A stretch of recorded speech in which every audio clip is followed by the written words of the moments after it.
Hello guys, please subscribe to my channel. फिर Tina और सनी की मंगनी की रस्म शुरू हुई। पहले टीना से कहा गया, टीना बेटा सनी को अंगूठी पहनाओ। सनी अपना हाथ बढ़ाए खड़ा था, लेकिन टीना अंगूठी नहीं पहना रही थी। तो टीना की माँ ने धीरे से टीना से कहा, बेटा अंगूठी पहनाओ, सब देख रहे हैं। टीना की माँ ने टीना का हाथ पकड़ के आगे बढ़ाया और सनी को अंगूठी टीना के हाथों से पहनाया। सनी की माँ बोली, चलो सनी बेटा, अब तुम भी टीना को अंगूठी पहना दो। बस इतना ही कहने की देरी थी कि सनी ने अंगूठी निकाला, टीना का हाथ पकड़ा और टीना को अंगूठी पहना दिया। तो सभी लोग तालियां बजाने लगे। एंगेजमेंट की रस्म होने के बाद सभी लोग अपने अपने में लग गए। कोई किसी को खाना खिला रहा था, कोई किसी के साथ मजाक मस्ती कर रहा था। सब अपनी बातों में लगे थे। सनी और टीना दोनों अकेले बैठे थे। सनी ने टीना से कहा, आज तुम बहुत खूबसूरत लग रही हो। इससे पहले मैंने तुमको कभी इस तरह ध्यान से नहीं देखा। आज जब तुमको देखा तो नजरें ही नहीं हट रही हैं। टीना सनी की सारी बातें सुन रही थी, लेकिन उसकी किसी भी बात का कोई जवाब नहीं दे रही थी। सनी को लग रहा था कि टीना शायद शादी के लिए राज़ी हो गई है, इसलिए वो तैयार होकर अपनी मर्जी से आई है मंगनी करने के लिए। फिर कुछ देर में सभी मेहमान जाने लगे तो सब लोग टीना को आशीर्वाद देकर जाने लगे। फिर कुछ देर में सनी के घर वाले भी जाने लगे तो सनी बोला, माँ 2 मिनट रुको, आप लोग चलो, मैं आता हूँ, मुझे कुछ बात करनी है टीना से। सनी की माँ बोली, ठीक है बेटा। सनी के सभी घर वाले चले गए तो टीना के पापा और बाकी सब लोग भी अपने अपने रूम में चले गए। और टीना के पापा बोले, उन दोनों को कुछ देर अकेले छोड़ दो बात करने के लिए। तुम दोनों आपस में बात कर लो, हम लोग जा रहे हैं, आराम से बात करो। टीना बेटा, जब सनी चला जाएगा तो तुम भी अपने रूम में जाकर आराम कर लेना। फिर टीना के पिता चले गए। सबके जाने के बाद टीना बोली सनी से, मुझे तुमसे कोई बात नहीं करनी है, मैं बहुत थक गई हूँ, मैं आराम करने जा रही हूँ। सनी बोला, आराम करने के लिए तो सारी जिंदगी पड़ी है, मैं कौन सा तुमको कोई काम करने बोल रहा हूँ। बस थोड़ी देर बैठ के मुझसे बातें कर लो, मैं तुम्हारे लिए ही तो रुका हूँ। टीना बोली, मैंने नहीं बोली थी तुमको रुकने के लिए, तुम अपनी मर्जी से रुके हो। ऐसा बोलकर टीना उठकर जाने लगी तो सनी ने टीना का हाथ पकड़ लिया और कहा, थोड़ी देर तो बैठो मेरे पास। टीना ने अपना हाथ झटके से छुड़ाया और बोली, आखिर तुम चाहते क्या हो? मैं तुमको साफ लफ्ज़ों में बोल चुकी हूँ कि मैं किसी और से प्यार करती हूँ, फिर तुम क्यों मेरे पीछे पड़ गए हो? टीना बोली, यह बात सुन लो मेरी, मैं तुमसे शादी नहीं करने वाली, किसी भी हाल में नहीं। ये मेरी मजबूरी हो सकती है, लेकिन शादी करना मेरी मजबूरी नहीं है और मैं किसी भी हाल में यह शादी नहीं करूँगी।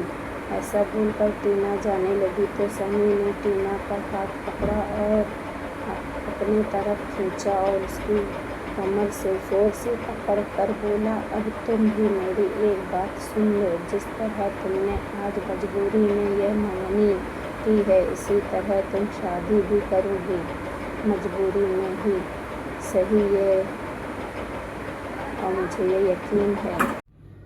और हाँ, तुमसे शादी करने की 2 वजह हैं। पहली कि मैं बड़ा ज़िद्दी हूँ। अगर तुम्हारी यह ज़िद है कि तुम मुझसे शादी नहीं करोगी तो मेरी भी ज़िद है कि मैं तुमसे ही शादी करूँगा।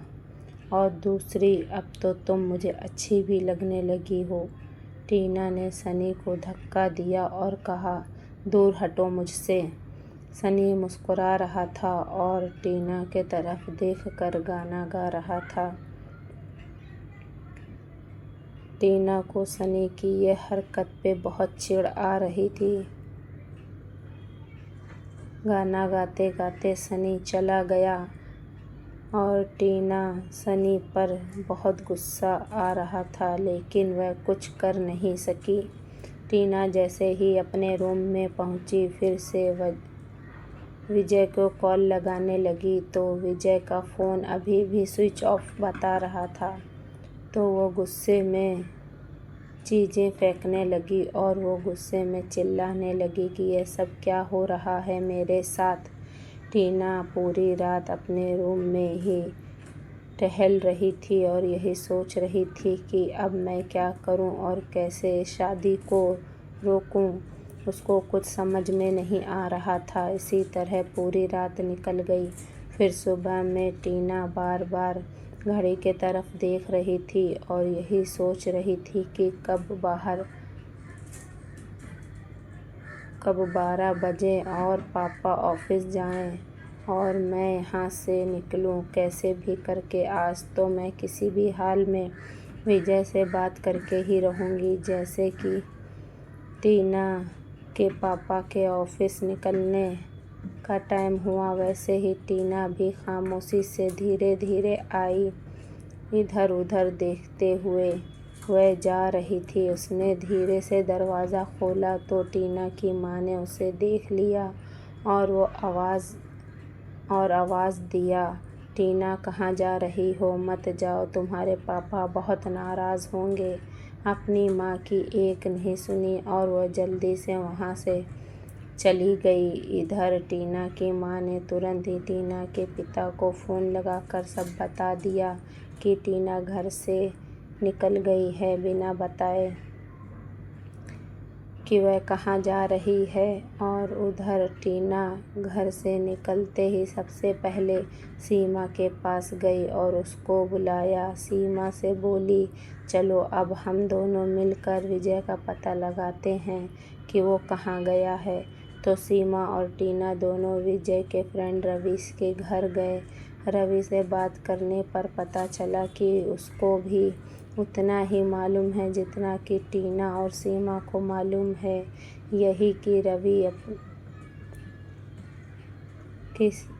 विजय अपने पापा के साथ कहीं बाहर गया है और वो कब लौटेगा यह उसको भी नहीं मालूम था।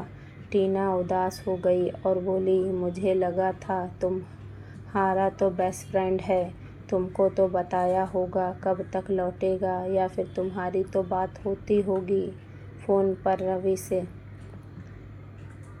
रवि बोला, नहीं, जब से वह बाहर गया है मेरे उससे कोई बात नहीं हुई है। मुझे भी नहीं पता वो कब लौटेगा।